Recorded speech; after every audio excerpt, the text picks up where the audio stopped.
온전한 믿음은 첫 번째로 신앙 고백이 확실한 믿음입니다. 창조주 하나님을 믿고 대속하신 그리스도를 믿고 십자가의 은혜를 믿고 천국 가는 그날까지 나를 가르치고 깨닫게 하시는 성령님을 믿는다고 하면 나를 무시하고 조롱하고 비웃고 비판하고 심지어 주님의 가혹한 시험의 말씀이라도 자기 딸을 살리기 위해서 수로복인의 여인처럼 예수님 곁을 절대로 떠나갈 수가 없습니다. 딸을 살려야 되기 때문에, 내 아들을 살려야 되기 때문에 그렇습니다. 빌립전도 첫째를 보면은 부모를 전도한 중학교 외동딸 이야기가 나옵니다. 아이의 가장 큰 고민은 천국과 지옥이 분명히 있는데 부모님은 예수를 믿지 않고 교회도 나가지 않는 겁니다. 너무너무 고민을 하다 보니까 하루는 꿈을 꾸게 되었습니다. 부모님이 지옥으로 끌려가고 있는 것입니다. 충격을 받은 아이가 문을 잠그고요, 큰 소리로 웁니다.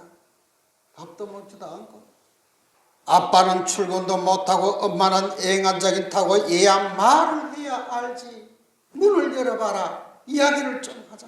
붕붕 부은 눈으로 나와서 자초지정을 이야기합니다. 그것을 들은 부모님들은 도대체 교회가 뭐길래 내 딸이 저렇게까지 할까? 마지못해 나가서 구원받은 사람들이 되고요, 아빠는 귀한 장로까지 됩니다. 신앙 고백이 확실하면요, 지옥으로 끌려가는 내 가족이 심령의 눈으로 보이게 되는 것입니다. 잘 먹고 무탈하고 잘 살면 되지, 거기에 안심하고 만족할 수가 없는 것입니다. 눈물의 씨를 뿌린 자는 기쁨으로 단을 거두리라 했습니다. 온전한 믿음은 두 번째로 원칙 계명이 살아있습니다. 요한복음 14장 21절에 나의 계명을 지키는 자라야 나를 사랑하는 자니 나를 사랑하는 자는 내 아버지께 사랑을 받을 것이요 나도 그를 사랑하여 그에게 나를 나타내겠다고 했습니다. 주님이 그 이 삶 속에서 함께 하신다는 겁니다. 역사하신다는 거예요. 원칙이 순교의 길로도 가게 하는 것입니다. 원칙 중에 가장 초보적이고 기초적인 교회의 원칙이 있습니다. 부모에게 효도하라, 원칙입니다. 주의를 성수하라, 원칙입니다. 영적 모임을 사랑하는 것, 원칙입니다. 권사가 기도하고 연약한 사람들을 돌아보는 것, 원칙입니다. 교회에서 계모임 하지 않는 것, 원칙입니다. 교회에서 돈거래 하지 않는 것, 원칙입니다. 결혼과 장례를 창조주 하나님의 이름으로 하는 것, 원칙입니다. 원칙을 지키면 성령이 일하시기 시작합니다. 그리고 교회 안에서 영업하지 않는 것, 원칙입니다. 요한복음 2장 15절에 보면 예수님께서 분노하시는 것을 볼 수가 있습니다. 분노해서 노고나 채찍질을 하고 상을 뒤엎고 분노하시는 것을 볼 수가 있습니다. 공동체가 무너지기 때문에 그렇습니다. 오늘 동영상을 보고 느낀 것이 무엇입니까? 미국의 대통령도 국회의원들도 심지어 유력한 목회자들까지도 세상이 두려워서 너무나 당연한 주 예수 그리스도의 이름으로 기도를 하지 못하는 시대가 되었습니다. 한 번 살다가 갈 인생인데 무엇이 두렵습니까? 총신대학교 교수로 있다 미국에 가서 젊은 목사, 이를 알고도 그 원칙을 어기면서 다니엘처럼 그렇게 보란듯이 하니까 그리스도인들이 그동안요 숨죽이면서 눈치만 보고 살다가 그러니까요 박수가 나오는 거예요. 박수가. 원칙을 지키면 나라도 살고 교회도 부흥하고 가정이 살아나고 피폐된 영혼도 회복되고 죽은 자도 살아날 줄로 믿습니다. 두려우면 귀신한테 지는 것입니다. 보호만을 이룰 수가 없습니다. 두려움은 금물입니다. 이사야 41장 10절에 두려워하지 말라, 내가 너와 함께 함이라, 놀라지 말라, 내가 내 하나님이 됨이라, 내가 너를 굳세게 하리라, 참으로 너를 도와주리라, 참으로 나의 의로운 오른손으로 너를 붙들리라. 두려움이 없으면 하나님이 그 손을 붙들어 주시는 것입니다. 마지막 세 번째로 주권자 예수님과 능력을 믿는 믿음. 온전한 믿음이라 하는 것은요, 완벽한 믿음이 아니고 하나님의 뜻을 따라서 하는 것이 온전한 믿음인 것입니다. 오늘 본문은 귀신이 들어가서 간질병을 유발시킨 한 아이 아버지 이야기가 나옵니다. 물불을 가리지 않고 틈만 나면 자살 기도를 하는 겁니다. 그래서 아들 문제로 예수님께 나온 겁니다. 이 아버지의 특징이 있습니다. 첫 번째로는 자기 자신이 나옵니다. 문제가 있으면 자기 자신이 나와야 합니다. 두 번째로 자신이 엎드립니다. 자신이 기도합니다.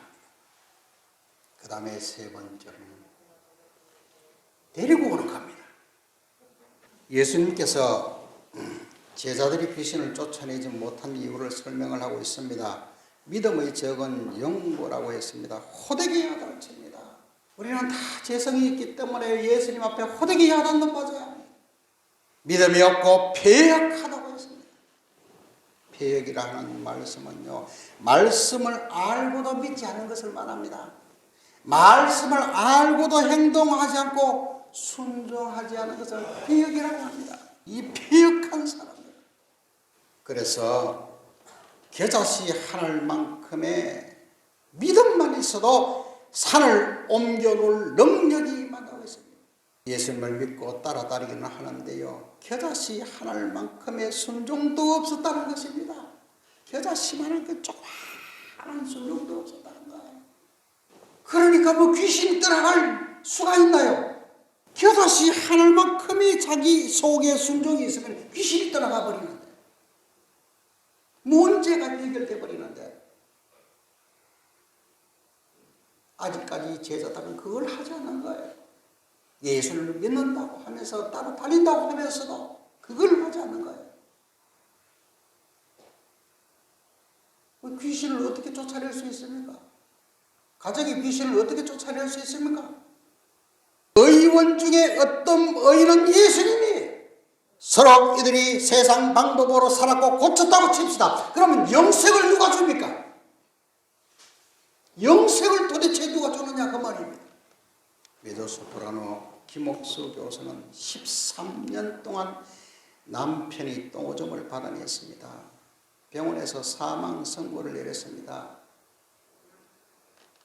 그러나 주님은 그녀를 13년 고통에서 해방시켜 주셔서 치료해 주셨습니다.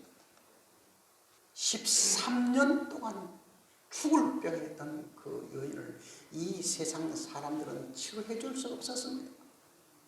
주 예수 이름의 권세의 이름을 믿고 기도할 때 그 병마가 떠나가 버린 것입니다. 그래서 지금요, 나이가 들어도 찬양하고 살아계신 주님을 영광을 돌리고 있습니다. 겨자씨 하늘만큼의 순종만 있다고 하면 태산도 옮겨버릴 주님의 능력을 우리에게 주신다고 말씀을 하고 있습니다. 평생을 예수 믿으면서 걱정 근심을 갖다가 태산처럼 머리 위에 살면서 아이고 그 사람들 그 가정에 돌아가면 또 겨자씨 하늘만큼의 순종도 없음을 알 수 있습니다. 대구 제일교회 주석가요 이성근 목사님은 중학교 3학년 때 발병이 났습니다. 3년 동안 출입을 못했습니다. 학교도 가지 못했습니다. 방 안에만 있었습니다. 상급 학교에 진학을 할 수 없으니까 검정고시를 쳤습니다. 아무것도 할 수 없으니까 방 안에서 성경책을 계속 읽다가 성경을 거의 다 외워버렸습니다. 그래서 나이가 들어서 또 그 병이 나도 평생을 쩔뚝쩔뚝하면서 사셨습니다. 1993년도에 은퇴하시면서 외과 의사의 권유로 수술을 받게 됩니다. 알고 보니까 옛날에 우리가 못 살 때 전부 다 맨발로 갈 때가 많았습니다. 요거마한 철사에 찔린 거예요. 그걸 모르고 빼지 못했으니까 그것이 올라와가지고 뒤 발꿈치에 붙어가지고 평생을 같이 산 거예요. 그래서 그 철사를 빼낸 철사를 보면서 이 철사가 내 육신의 가시가 되어서 나를 대성스학자로 만들었다. 하나님 감사도 했습니다. 하나님은 사랑하는 사람들에게요, 좋은 일도 안 좋은 일도 섞어서 결국에는 축복의 길로 인도하신다고 했습니다.